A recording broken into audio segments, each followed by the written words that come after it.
Hi guys, how are you? My name is Diego, and if we're meeting for the first time, my passion is truly helping people, getting them to learn how to play music at the fastest and the easiest way possible, especially music that is current. That's part of the reason that we're called the Hit Music Studio. So, in this video, I would like to help you guys and our students to cover a little bit of like the basics of how to prepare for a performance, because I guess we do a good amount of performances here at the Hit Music Studio, and for us, it is critical to give you guys a little bit of like a an actionable plan.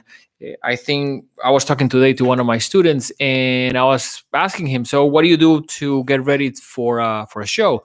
And he was saying, "Well, practice, practice, practice," and that's good. But I think as teachers, we can give you a little bit more details than just kind of like go ahead and practice, practice, practice, because I think there are a lot of things that can truly help you. So let's get jump right into it and start with tip number one. Tip number one is commit everything to memory. So why memory? I do believe that when you memorize things, it's a little bit easier to almost like liberate some of your energy to deal with other things. So I guess when we perform, there may be some things that came your way that you were not expecting.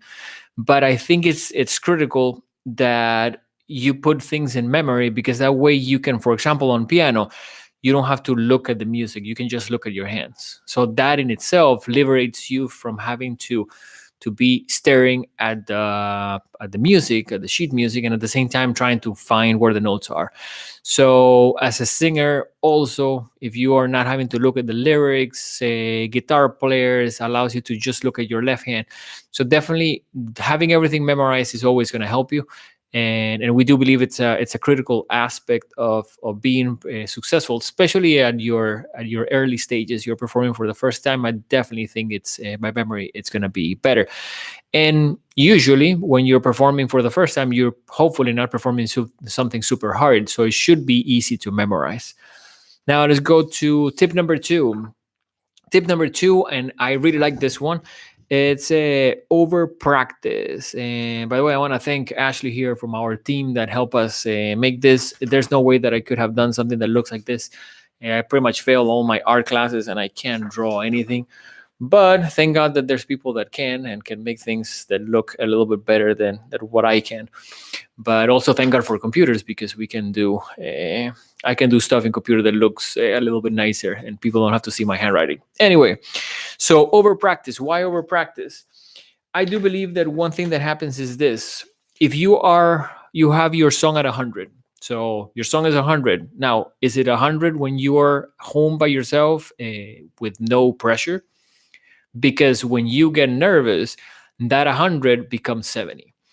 And what do you have to do as someone that is performing for the first time? Overshoot it. So over practice, so that 100 becomes maybe 120. That way, when you're nervous and you do get a drop of 30, you're going to get a 90. So I think it's really, really important to over practice something, especially when you are under a good amount of, like, I guess, anxiety. You're nervous, it's your first time. Over practicing is something that I have done many times in my career when things were pretty, I guess, critical, and I have always felt it has worked for me in really situations of high pressure. Over practicing has allowed me to really calm down on the song and play it well.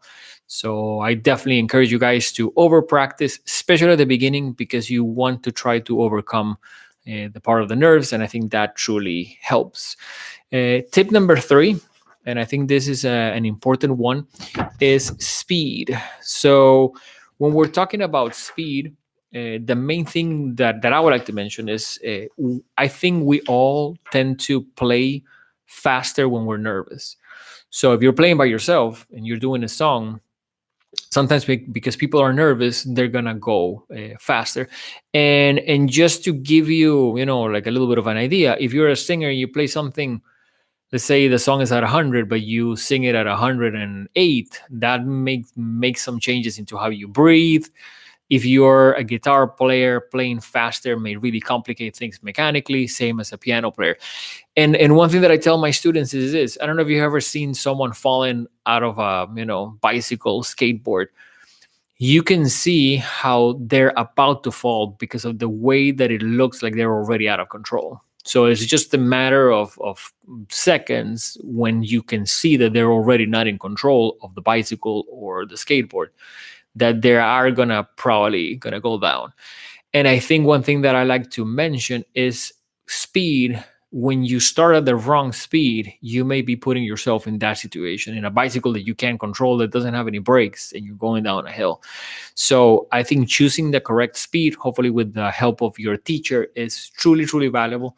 And it's something that you should always keep in mind if you're playing for the first time. And of course, if you have access to change it as a musician, sometimes you're gonna play with a karaoke track, or you may even play with a metronome. So there may not be that much of an option. I do want to mention that if you're working with karaoke tracks, try to choose karaoke tracks that have good speeds, because every now and then you have situations in which someone made the karaoke track but made it either faster or slower, and that may change things. So sometimes there's multiple karaoke tracks. You guys can find 10 different karaoke tracks for the same song. Finding one that matches the speed is important. And in keywords like this, I'll try to do it, see if you guys can listen to it. There's like a function called tempo tab. So if I press quarter notes there, now if I go off a little bit faster on the quarter notes, so that's pretty much allowing me by tapping it to calculate it out of the machine. Apps that have a metronome usually have a similar function. So I think it's important to take the original song, figure out the speed, and then try to see what is that speed, and also what is your top speed that you can still be in control. So I guess that was number 3. Let's go ahead and jump into number 4. And this, I think, is an important one, and it's changes. What do I mean by changes? You should not be experimenting on a performance. I believe, and I have said this many times to the bands that we have, our students, it's important to experiment, but I will do that in a rehearsal. So if you have never really played, let's say, a song in a specific part of the piano, if you have never really tried a sound, if you have never really tried, I don't know, a couple of extra notes that were part of a run, don't do it on the first time that you have a show. Like that, I think is important to, when you experiment, it's important to experiment in circumstances that you're not gonna fall apart. And I think that's what rehearsing is for. So in rehearsal, absolutely okay to experiment, to try new things, to maybe bring I don't know, a different guitar if you just purchased one. But if you have been practicing for a while on one guitar and you just got a new guitar, to take that guitar that you have never really played on and do a show with it may be a little bit tough. So I wouldn't make changes. For example, another important thing is, if you always play sitting down for a guitar player, try to also perform sitting down. If you want to start performing standing up, you should practice at home standing up, because inches make a big difference. So if you're always sitting down, all of a sudden when you're standing up, the way that the guitar falls on you, the strap and all that is different. It's different. It's going to be specific. So I think it's critical. Try to keep the changes for rehearsal, and that way you're probably going to have better successful performances.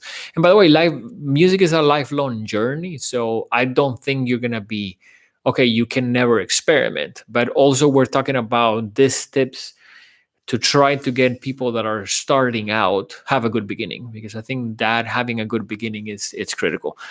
So let's go to tip number 5, and it says think before you play. I also think that this is an important thing to mention. Sometimes people sit down when they're ready to play, and it's almost like at the second that they sit down, they start the song.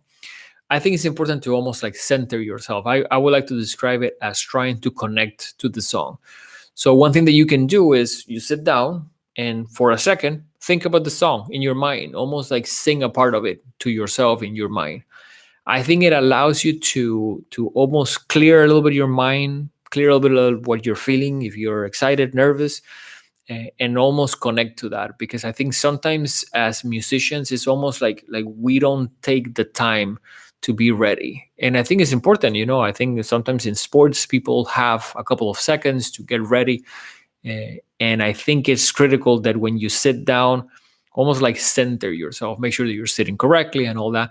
But I think it makes a big difference. So I truly hope this video was informative, that a good amount of you guys got some value of it. For us, it is our passion to help people to play music that is current. And I would like to say, there's tons of information out there. There's tons of YouTube tutorials and things, but I don't believe that there's a specific information for people that are young. And I do believe that it's different. When you are 8, 9, 10, 12, things are different than if you are 20, if you are 18. And I think there's a saturation, there's a tons of tutorials and things, but I do believe that a lot of them are geared towards people that are older. So we are trying to put videos and content out there to help our students and to help anyone out there to have truly a good journey. I think music is a journey, but I do believe that with the right knowledge and with the right guide, you are going to be able to have so much more productive of a journey. I think we all have instances in which you may feel a little bit like, is it me that there's, I'm not really learning this, it's taking me too long.